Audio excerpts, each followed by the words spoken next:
அமெரிக்காவில் இந்தியர் ஒருவரை தலையை துண்டித்து கொடூரமாக கொலை செய்த சம்பவம் குலைநடுங்க வைத்துள்ளது.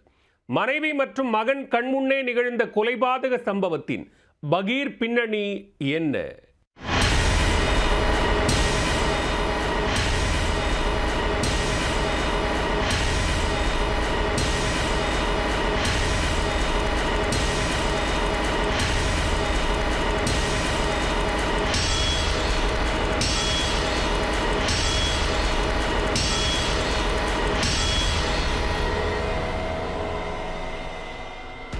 சாலையோர ஓட்டலில் மேலாளராக பணியாற்றி வந்த இந்தியரை சக ஊழியரே ஓட ஓட விரட்டி கத்தியால் குத்தி கொன்ற சிசிடிவி காட்சி வெளியாகி அமெரிக்காவில் அதிர்ச்சியை ஏற்படுத்தியுள்ளது. கத்தியால் கண்மூடித்தனமாக குத்தியவர் ஆத்திரம் தீராமல் தலையை துண்டித்து சாலையில் வீசி உதைத்த சம்பவம் காண்போரின் இரத்தத்தை உறையச் செய்துள்ளது.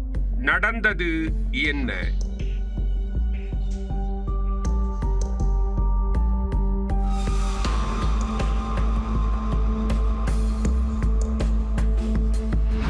அமெரிக்காவின் டெக்சாஸ் மாகாணத்தில் டல்லாஸ் பகுதியில் சாலையோரம் ஹோட்டல் ஒன்று செயல்பட்டு வருகிறது.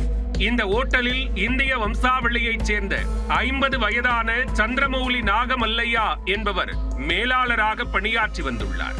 கர்நாடக மாநிலத்தை பூர்வீகமாக கொண்ட இவர் அங்கு தனது மனைவி மற்றும் மகனுடன் வசித்து வந்தார். இவர் பணியாற்றிய ஹோட்டலில் வாஷிங் மிஷின் பழுதாகியுள்ளது. எனவே அதனை யாரும் பயன்படுத்த வேண்டாம் என்று மேலாளரான சந்திரமௌலி சக ஊழியர்களிடம் கூறியுள்ளார். அங்கு பணியாற்றிய 37 வயதான கோபஸ் மார்டினஸ் என்பவர் அதை காதில் வாங்கிக் கொள்ளாமல் இருந்துள்ளார். இதனையடுத்து அருகில் இருந்த பெண் மூலமாக வாஷிங் மிஷினை பயன்படுத்த வேண்டாம் என மார்டினஸிடம் கூறியுள்ளார். அப்போது இருவருக்கும் இடையே ஏற்பட்ட வாக்குவாதம் கைகலப்பாகியுள்ளது. ஒரு கட்டத்தில் ஆத்திரமடைந்த மார்டினஸ் கத்தியை எடுத்துக்கொண்டு தாக்க வந்துள்ளார்.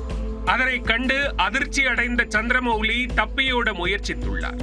ஆனால் விடாமல் துரத்தி சென்ற மார்டினஸ் சந்திரமௌலியை சரமாரியாக கத்தியால் குத்தியுள்ளார். அந்த நேரம் பார்த்து அங்கு சந்திரமௌலியின் மனைவி மற்றும் மகன் வந்துள்ளனர். அவர்கள் தடுத்த போதும் இருவரையும் தள்ளிவிட்டு சந்திரமௌலியை தொடர்ந்து கண்மூடித்தனமாக குத்தியுள்ளார். தொடர்ந்து ஆத்திரத்தில் இரத்த வெள்ளத்தில் சரிந்து விழுந்தவரின் கழுத்தை அறுத்த மார்டினஸ் தலையை துண்டித்து சாலையில் வீசி எட்டி உதைத்துள்ளார். இந்த கொலைபாதக செயலை கண்டு அங்கிருந்தவர்கள் அதிர்ச்சியில் உறைந்து போயினர்.